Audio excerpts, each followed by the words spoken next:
does someone with very little self-confidence and who is also very shy then go on to become a radio and TV presenter, hosting their own live radio show, interviewing royals, Oscar-winning actors and musical superstars, as well as presenting shows in front of thousands of people and eventually moving to another country? My name is Simon Baldock and this podcast is called Tales from a Very Minor Celebrity. This is the story of how I conquered my insecurities and went on to have a 35-year career in broadcasting, both in the UK and in Spain. You'll hear some of my most memorable interviews, one of which was featured on Radio 4's Pick of the Week, and all the adventures I've had both in the UK and Spain, and the stories behind them. Like the time I delivered half a carcass of beef to Margaret Thatcher at 10 Downing Street, and the time I carried £1 million worth of diamonds on the tube in an old Sainsbury's bag on the way to a photo shoot with Lord Snowdon at the Ritz.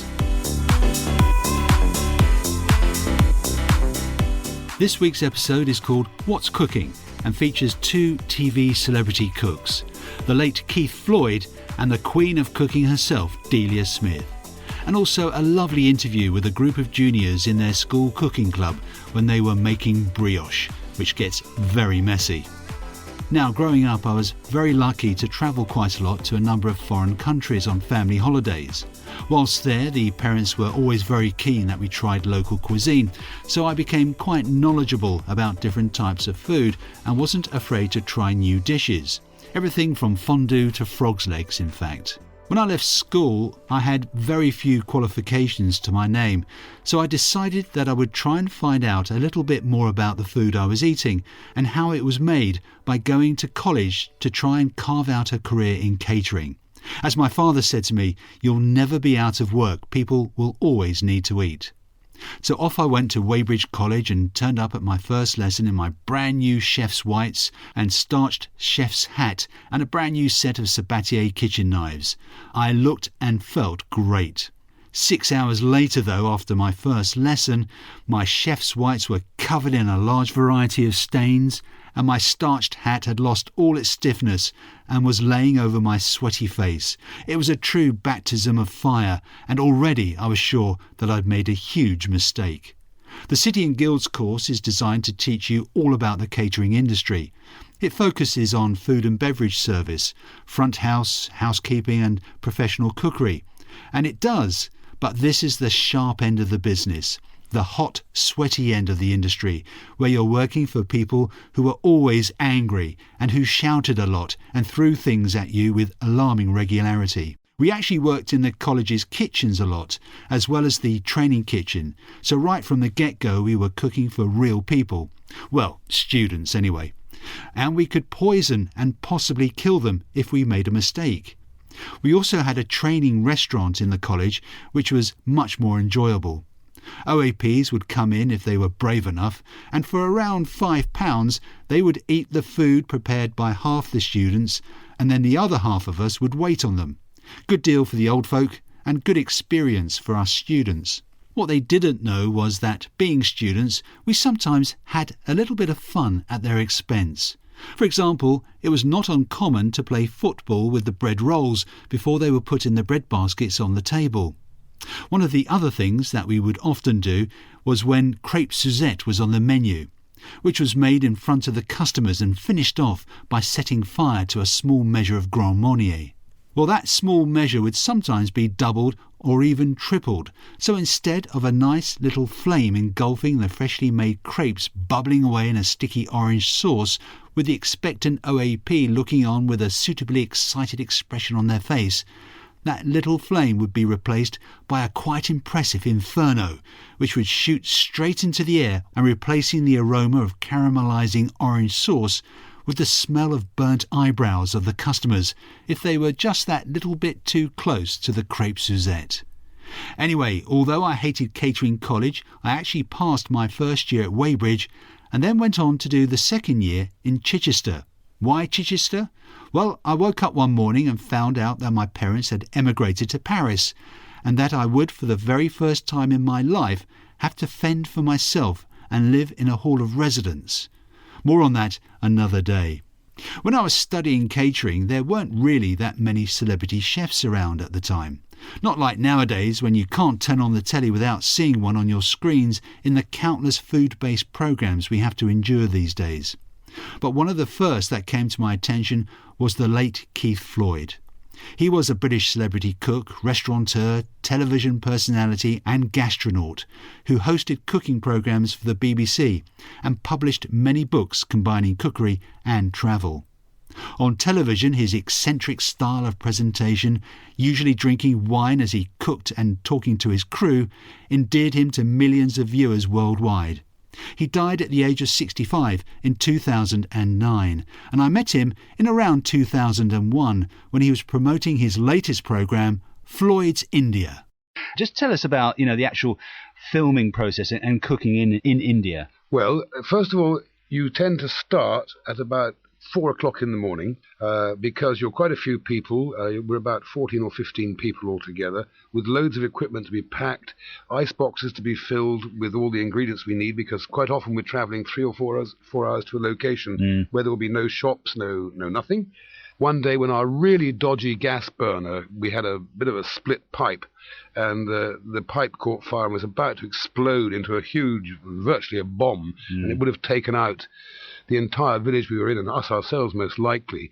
And my manager, Stan, the producer, although he burnt himself very badly, he picked up this gas bottle and threw it into a nearby sort of cesspit thing, which luckily extinguished it. But then that meant that I didn't have the thing I needed to cook on, because it was now blown up. Yeah. So I perhaps that day was going to do quite a fanciful little dish, because I had gas to cook on. Instead, I had to dig a hole in the ground and cooked with dried cow dung pats. So that altered the whole shape of the program. Things like that happen. It sounds fantastic. Oh, it's great fun, really. I mean, yeah. As long as you have try to have a sense of humour, it's perfectly okay. And do you have a sense of humour? Because you come across as not taking fools lightly sometimes. Well, I don't. I mean, it's very serious business trying to get all this information into only what is at the end of the day only 23 or 24 minutes, and there is no room or no time for buggering about. I mean, if the bloke who's designated to go shopping, who's been told quite clearly that we need this list of ingredients and they must be there by 4 o'clock in the morning the next day, and then we've driven 3 hours to the location, he's forgotten the turmeric or the chilies, then of course, yes, I'm afraid he gets it. But we're not to know, are we? We can't taste the stuff. Who's to know if you pretend and put something else in? I couldn't do that. I just couldn't do it. No? No, it has to be for real. You're also referred to as a celebrity chef, as a lot of people in your business are. Do you like that sort of phrase? I don't at all. I don't regard myself as a celebrity, and I'm certainly not a chef. I'm a cook. I write my own books. I write my own scripts. I don't have any scripts. I ad-lib everything. So I sort of prefer to think of myself as a cooking broadcaster, or a curiosity, or someone who's been jolly lucky to get away with it for so long. And what do you think of the new crop of celebrity chefs? I'm going to call them that because everyone. Well, that's what they are called. I know. Yeah. Well, because I live in Spain, up until recently, I hadn't seen any of their programs ever, and. Then the other day, we managed to get digital television. So I switched on for 2 days. I put myself through nearly 2 days of back-to-back cookery programs. I had no idea there were so many. I had no idea that some of them are absolutely brilliant and some of them are absolutely extraordinary. The one I thought I liked best for the moment, I suppose only because I'm sexist, was Nigella Lawson. I thought her programs were beautifully shot, had really good food, and she herself, of course, is a very attractive woman.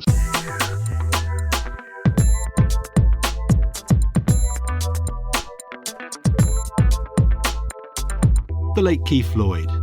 Now, when it comes to celebrity chefs, one of the best known who has enjoyed a very successful career is Delia Smith. She is best known, I suppose, for teaching basic cookery skills in a no-nonsense style. She has influenced viewers to become more adventurous in their cooking, is known for using lots of cream and butter in her recipes, and for her role as joint majority shareholder at Norwich City FC. Delia Smith has been a regular on our screens since the early 70s, and I had the pleasure of interviewing her in around 2004 and started by asking if when she became a shareholder at the club, she had anything to do with planning the players' diets. Well, yes, we have just reinstated. I mean, Nigel Worthington, our manager, wanted to start, taking the diet side of the training very, very seriously. And thanks to sponsors, McCain, who, as you know, produce quite a lot of potatoes. Just a few. because the football diet, the soccer diet, has to be very high in carbohydrates. Sure, Potatoes are very good. And, if you're going to do vigorous training, then you really do need to have a diet very high in carbohydrates. And if you're doing both, if you're doing the vigorous training and you're eating a diet very high in carbohydrates, then your energy levels will improve over, the match time, particularly towards the end. Have you had to change your idea about food and ingredients? Because I remember watching your programmes, there was quite a bit of double cream and stuff involved in a lot of your recipes. No, because there wasn't a lot of double cream in my recipes. I must have been watching the wrong programme then. No, there is double cream in some of the recipes. Yes. I don't know what the percentage is, but if you're having a balanced diet, if I'm showing you how to make something that includes double cream, I'm not saying eat that every day. No. I'm saying have it once a week Absolutely. or once a month. And I think this is where the sort of myth generates, is because, there's a programme on television that happens to be one day about dairy foods and you're doing cream, it looks like a lot. But we're not saying eat it every day. I'm just a bit concerned, Delia, about feeding your players all these potatoes. It's not going to slow them down, is it? No. If you're doing a high amount of training, if you're really, really vigorously training, and that is what you have to do, then, the more carbohydrates you can eat, the better. 70% of your diet should be carbohydrate. Are you still a TV chef or cook, or are you now a football chairman? Even if I wasn't involved in a football club, I've been doing cookery on TV for 31 years this year. And I think it will be time to sort of say, well, maybe we will hang up the apron. Yes. Although I'll never say never, because you don't know what might come along.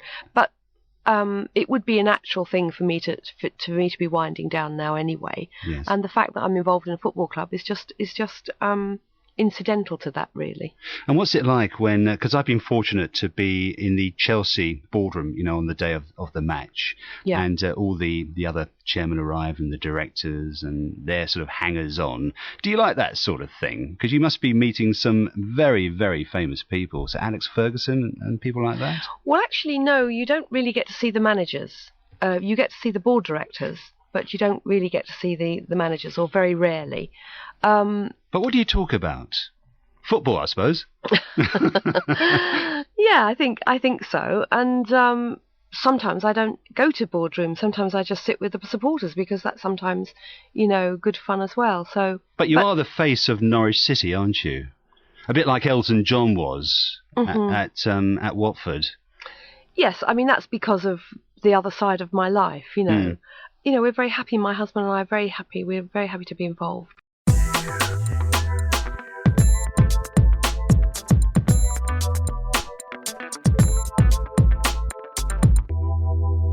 I'm sure Delia Smith would be very much in favour with this group of children you're going to hear from next. They were members of a local junior school's cooking club, which I was invited along to. The day I went, the children were making brioche, which I'm sure you know is basically bread, but it has high amounts of egg and butter, which you can actually feel clogging your arteries with every bite, but it's delicious.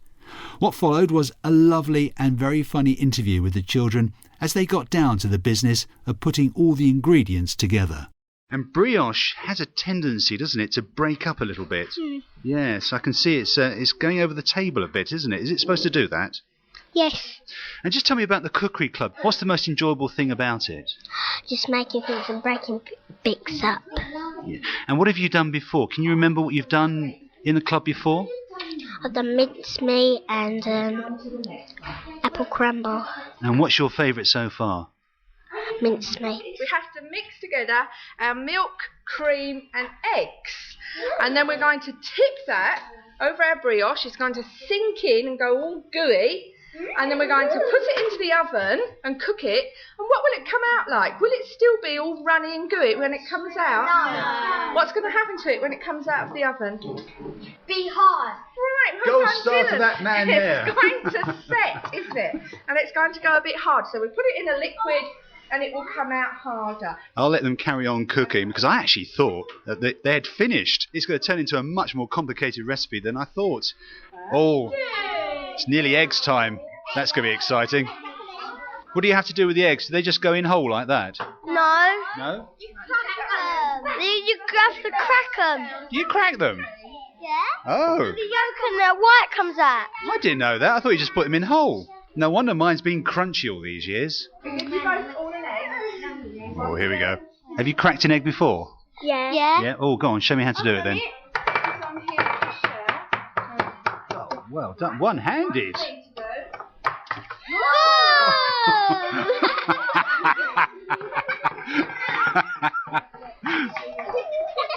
Oh, what happened there? That went everywhere, didn't it? Oh, well done. That's perfect. And no shell in there either. You've got a bit of shell in yours, haven't you? That was a very good effort. We've got a bit of shell in ours, Mrs. Olive. And Mrs. Olive, you just missed the pot. Oh, where? Oh, what are you going to do now? Oh, you use your fingers. Oh, my goodness. What's that feel like? Slimy. It does a bit, doesn't it? What does it look like? One eye. Looks like an eye looking back at you, doesn't it? If it winks, then you're in trouble. And now the children are going to do a bit of whisking, so I'm going to stand right back. I'm going to stand over here while you whisk. Wasn't that great? And lovely to see a school encouraging children to get so familiar with food at a very young age.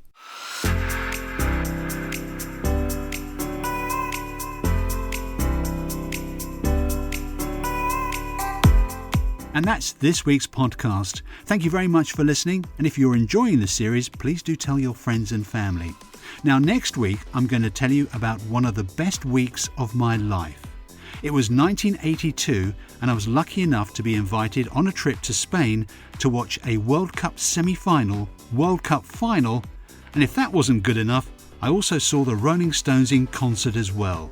And you'll hear an interview I did with former Stones bassist Bill Wyman, who was still in the band when I saw them in Madrid.